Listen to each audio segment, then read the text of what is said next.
السلام عليكم ورحمة الله وبركاته. اللهم صل وسلم وبارك على سيدنا محمد وعلى آله وصحبه وسلم.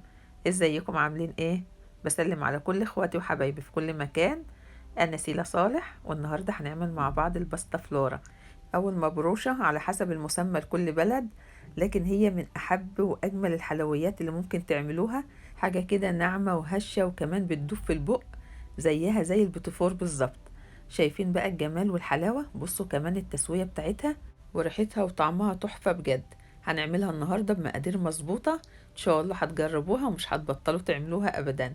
يلا بقى نسمي الله ونبدأ الفيديو. بس يا ريت قبل ما نبدأ بفكرك تعملي لي لايك وشير للفيديو، وكمان اشتراك في القناة. فعلوا جرس الاشعارات اللي تحت الفيديو واختاروا كلمة الكل عشان كل ما انزل فيديو جديد يوصلكوا اشعار بيه. هنقول بسم الله الرحمن الرحيم. وأول خطوة معايا هتكون كوباية من السمنة على زيت. ممكن تكون سمنة بس وممكن تكون زبدة بس، أهم حاجة تكون بدرجة حرارة المطبخ. عندي كمان نص كوباية من السكر الناعم، ومعايا بيضة كاملة وفانيليا علشان خاطر البيض. في طبق هنزل بكوباية سمنة على زيت. السمنة على زيت بيديها نعومة غير عادية وفي نفس الوقت بيديها قرمشة. عندي كمان نص كوباية من السكر البودرة، وهبدأ أضرب السكر مع السمنة والزيت كويس قوي لحد ما يهيشوا كده وينعموا ويبقوا زي الكريمة بالظبط. الخطوة دي مهمة جدا. كل ما خفقت السكر مع البيض كويس في أي نوع من أنواع البسكوتات بيطلع البسكوت هش وخفيف وكمان ناعم، ما بيبقاش مكتوم أبدا. بعد ما خفقنا السكر مع السمنة والزيت كويس هبدأ أنزل بالبيضة، ومع البيضة ضروري يكون في فانيليا، وهبدأ أضرب برضو لحد ما البيضة تختفي. وزي ما قلت لكم ممكن نستبدل كوباية السمنة مع زيت بكوباية من الزبدة. بس كده أول ما بلاقي البيضة اختفت بالشكل ده بوقف بقى خلاص وبرفع المضرب. ده بيكون القوام اللي احنا عايزينه. بصوا قد ايه خفيف. عندي بقى هنا في طبق هبدأ أنخل 3 كوبايات من الدقيق. الدقيق اللي دايما بستخدمه هو دقيق متعدد الاستخدامات. هننخل 3 كوبايات من الدقيق. تعاير بقى مقاديرك بالكوب المعياري او باي كوباية، بس اهم حاجة كل المقادير تكون بنفس الكوباية. بعد ما نخلت 3 كوبايات من الدقيق هبدأ اضيف عليهم معلقة صغيرة مش مليانة من البيكنج باودر، يعني معلقة صغيرة ممسوحة من البيكنج باودر. هنضيف كمان معلقتين كبار من النشا، ومعايا كمان رشة من الملح. بس كده هبدأ بقى اقلب الدقيق مع النشا مع رشة الملح بالشكل اللي انتوا شايفينه. هنبدأ بقى ننزل بالدقيق على مراحل، ما تنزليش بالدقيق مرة واحدة، يعني على حسب العجينة ما تلم معاكي. هبدأ بقى اقلب بس كده الاول بالاسباتيولا، وبعد كده هبدأ الم في العجينة بايديا. انا بحب قوي احس اي حاجة بايدي، يعني بالتحديد المعجنات لازم تحسيها كده بايديكي وتشوفي هي هتحتاج دقيق تاني او تحتاج سوائل ولا لا. هبدأ بقى انزل كده ببقية كمية الدقيق وابدأ الم في العجينة. طبعا ما بنعجنش ابدا، احنا بس بنلم في العجينة كأنك بتعملي بسكوت بالظبط، وهي بالفعل نوع من انواع البسكوتات. هنزل بقى كده برضو ببقية الدقيق. وطبعا لو حسيتيها ناشفة معاكي، يعني لو نزلتي بالدقيق كله وحسيتي ان العجينة فعلا ناشفة، ممكن تزوديها معلقتين من اللبن او معلقتين من المية، ما بيجراش حاجة خالص.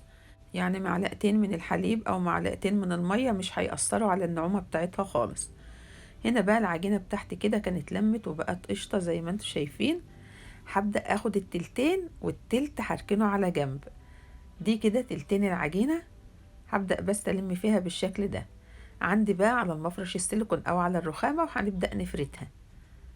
ممكن تفرديها في الصينية على طول، بس انا قلت اعمل الخطوة دي كده الاول، يعني كنت بجرب بصراحة. هبدأ بقى افردها بس كده الاول على شكل دايرة.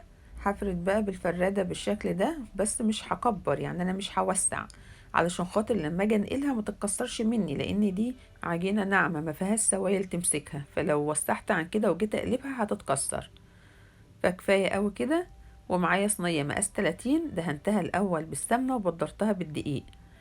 يستحسن انك تخبزيها في صينية طرت، الصينية اللي بتكون مفتوحة من تحت، علشان خاطر لما تيجي تطلعيها تطلع معاكي بسهولة.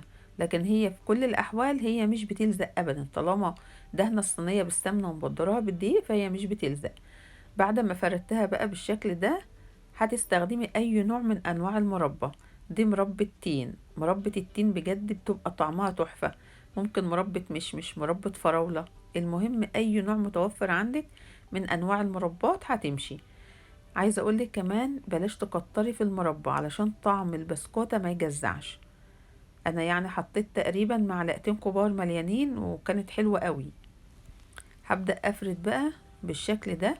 ونسيت اقولك ان ضروري تخرميها، لازم الباستا فلورا تخرميها قبل ما تدخليها الفرن علشان ما تعملش بقابيق كده في النص. بس كده فردت كمية المربى المناسبة ليها، وجبت تلت العجينة اللي كان باقي ورش الدقيق كده تحت، وهبدأ افرد بالفرادة بأي شكل بقى عندك، فورمة على شكل قلب، على شكل دايرة، على شكل مثلث، اي حاجة موجودة عندك استخدميها، حتى لو بغطا ازازة. هبدأ بقى اعمل دواير. ممكن كمان ما تستخدميش فرم خالص وتفردي العجينة وتقطعيها على شكل شرايط وترصيها تغطي بيها وش الصينية. عايزة اقولك ايه تاني، ممكن كمان نبشرها بالمبشرة. تزودي العجينة دي معلقتين من الدقيق علشان تكون ناشفة، وتبشري العجينة على وش المربى لحد ما تغطيها، وعلشان كده بيسموها في بعض الدول المبروشة. بخلص بقى بقية العجينة اللي معايا بلمها وبرجع افردها تاني لحد ما بغطي كل وش الصينية، وده بيكون شكلها النهائي. يلا بقى علشان خاطر نخبزها على فرن متوسط الحرارة، وعلى الرف التاني من الفرن من نار بتكون من تحت بس. هتاخد معايا بالظبط يعني من 30 ل 35 دقيقة، تطلع معايا بالشكل القمر ده. تحفة بجد، ريحتها رهيبة. بسيبها بقى لما تبرد يعني شوية علشان خاطر اعرف اقطعها. لو قطعتيها في اول ما خرجتيها من الفرن المربى هتلزق على المقطع اللي بتقطعي بيه او على السكينة بالمقطع بتاع البسبوسة. وهبدأ بقى احددها كده واقسمها على حسب ما انت عايزة. وبعد ما قطعتها تعالوا بقى لما اوريها لكم زي ما وريتها لكم في اول الفيديو. عايزه اقول لكم ان بجد ريحتها رهيبه وطعمها اكتر من تحفه. حاجه كده ناعمه ودايبه بتدوب في البق ذوبان. جربوها بالطريقه دي وبالمقادير دي وصدقوني مش هتبطلوا تعملوها ابدا. من اسهل انواع الحلويات اللي ممكن تعمليها لو جايلك ضيوف. بتكون فعلا حاجه سريعه جدا، وكمان طعمها وشكلها روعه. بصوا التسويه والجمال، مقرمشة وهشة وناعمة. عايزة اقول لكم بجد بتدوب دوبان. جربوها بقى بالطريقة دي وقولوا لي ايه رأيكم في التعليقات. كل المقادير هسيبها لكم مكتوبة في صندوق الوصف، بقوا شوفوها. وكمان خدوا جولة في القناة، ممكن تلاقوا فيديوهات تعجبكم. بتمنى يكون الفيديو يكون عجبكم. ما تنسوش تعملوا لايك وشير للفيديو، وكمان اشتراك في القناة. بحبكم في الله، والسلام عليكم ورحمة الله وبركاته. مع السلامة.